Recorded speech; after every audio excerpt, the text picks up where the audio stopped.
Assalamualaikum warahmatullahi wabarakatuh. Waalaikumsalam warahmatullahi wabarakatuh.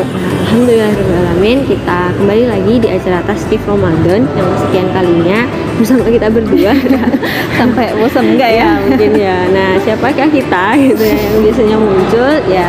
Perkenalkan, saya Kurnia Budi Rahayu dan teman Saya Mala Octavia. Nah, pada kesempatan hari ini insya Allah kita akan membahas terkait dengan najis ya Kak. Betul. Nah, oke, tanpa berlama-lama gitu ya, karena ini udah sore juga nih. Mungkin kita bisa membahas terkait ini dulu sih Kak. Najis itu apa sih sebetulnya, kok akhirnya kita perlu membahas? Oke, jadi najis itu adalah zat ya, zat sesuatu yang ketika dia berada di dalam, ketika dia ada di tubuh kita ataupun di pakaian kita atau sesuatu yang itu kemudian menyentuh kita, maka itu bisa membuat ibadah kita tidak sah. Dan salah satu ibadahnya yang tidak sah itu yang terikat dengan fikih dalam rukun ini, misalkan sholat gitu ya, atau misalkan tawaf dan sebagainya. Nah, jadi sesuatu yang mungkin kalau dibilang bahasa mudahnya kotoran gitu ya, tapi nanti tidak semua yang kotor itu najis gitu ya.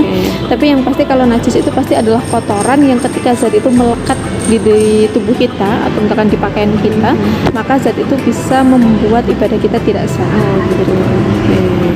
Insya Allah. Nah, mungkin nih Kak, kalau tidak semua kotoran itu najis dan semua najis itu kotoran, mungkin bisa dijelaskan ya apa sih golongan-golongan dari najis atau jenis-jenisnya itu kayak gimana aja?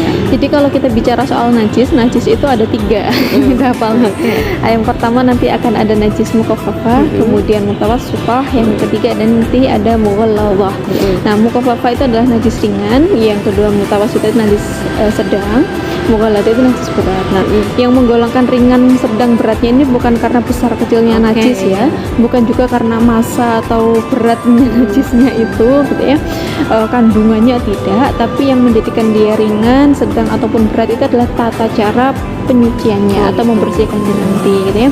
Karena ada zat-zat najis yang di sana memang cara mensucikannya nanti berbeda-beda. Ada yang ringan, ada yang sedang, ada yang berat gitu. Nah, bicara soal najis mukhaffafah atau najis ringan itu hanya satu jenis. Nah, jadi ini yang perlu kita ketahui. Najis ringan atau mukhaffafah itu apa? Adalah kencingnya bayi laki-laki yang belum 2 tahun ya, atau di bawah 2 tahun, jadi maksimal 2 tahun, yang dia belum memakan sesuatu apapun kecuali air susu ibunya. Nah gitu ya, jadi kalau udah ada bayi MPASI nggak bisa.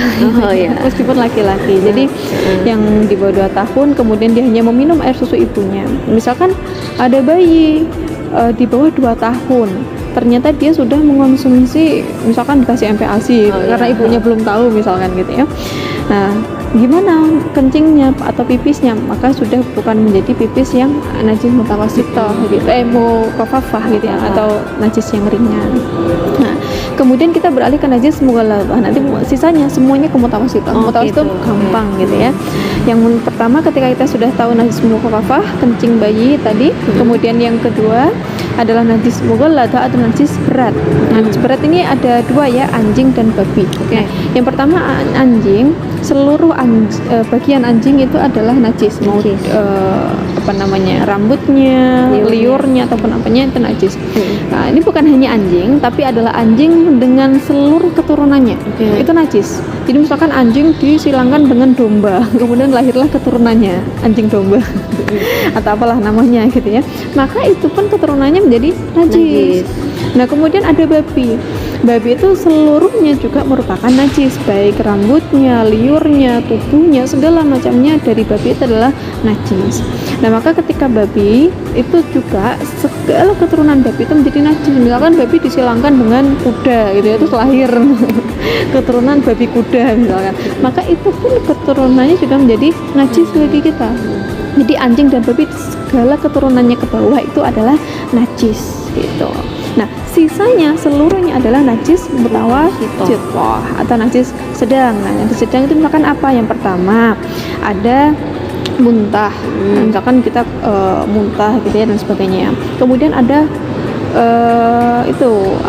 kotoran atau pup ya. Kotoran manusia ataupun kotoran hewan itu adalah najis mutawassithah. Kemudian ada air yang memancar dari farji seorang perempuan, yang ini ada yang dikenal sebagai air mandi gitu ya, amazi, kemudian wadi itu sifatnya dia juga najis gitu. Kemudian ada yang lain-lainnya, misalkan nanti kayak khamr atau alkohol gitu ya. Bagaimana nanti kita mengaitkan dengan darah itu pun najis. Kemudian bangkai itu juga najis, kecuali bangkai ikan belalang itu ya, itu kan boleh dimakan gitu. Nah itu macam-macam najisnya.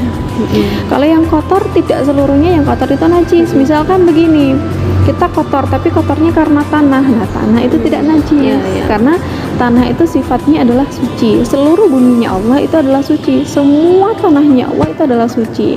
Bahkan kita bertayamum aja itu pakai tanah gitu, pakai debu. Maka tanah Allah itu sifatnya suci. Jadi misalkan kalau sobat muslim senti sholat, kemudian kok mukenanya, sarungnya gitu ya, ada misalkan tubuhnya kok tiba-tiba ada tanah gitu ya, padahal nggak diketahui di posisi itu ada tanah gitu, maka sholatnya tetap sah. Karena kenapa? Tanah itu tidak najis, dia suci. Itu. Kalau kita udah tahu itu ya Kak, terkait dengan apa itu najis dan juga jenisnya, mungkin gimana sih cara membersihkannya, mensucikannya? Oke. Nah sebelum kita bicara soal tata cara pensucian, kita kan mensucikan najis itu kan ketika najis juga berpindah. Misalkan najis ada di mana gitu ya, kitanya di sini, berarti kan ya najisnya di sana, kitanya di sini. Kitanya nggak perlu mensucikan di tubuh kita gitu ya.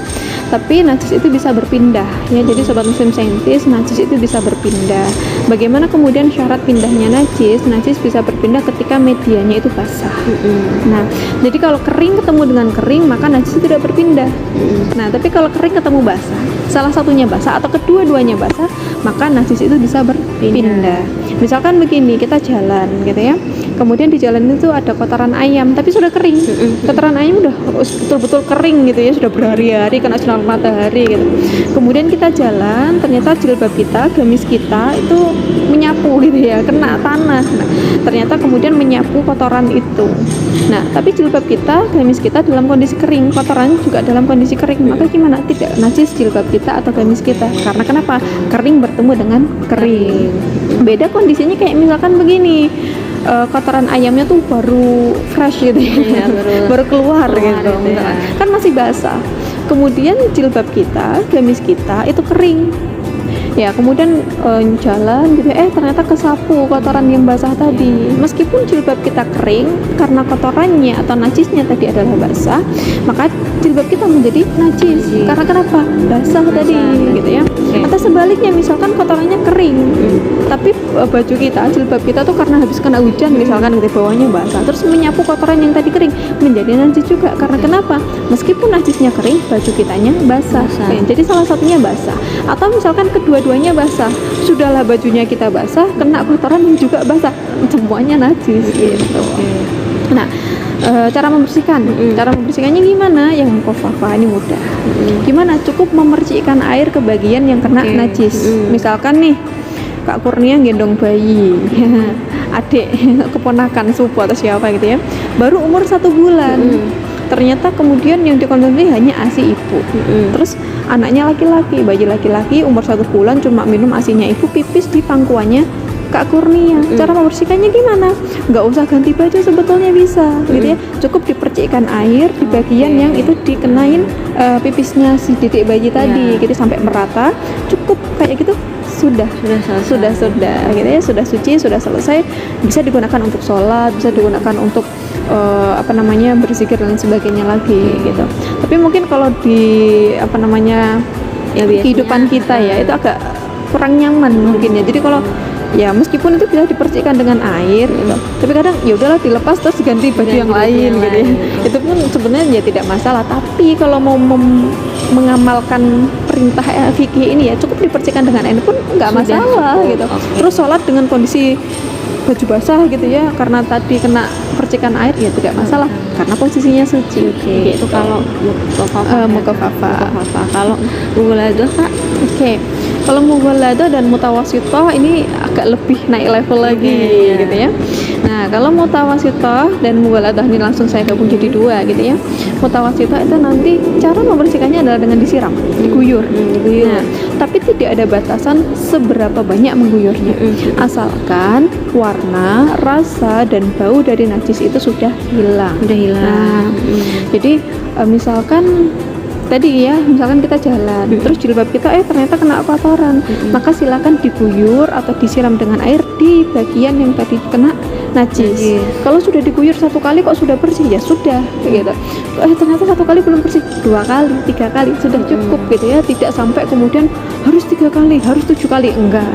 Jadi tidak ada batasan seberapa banyaknya, asalkan najisnya sudah bersih baik dari rasa, warna ataupun baunya, silahkan kemudian dihentikan, maka najis itu sudah selesai.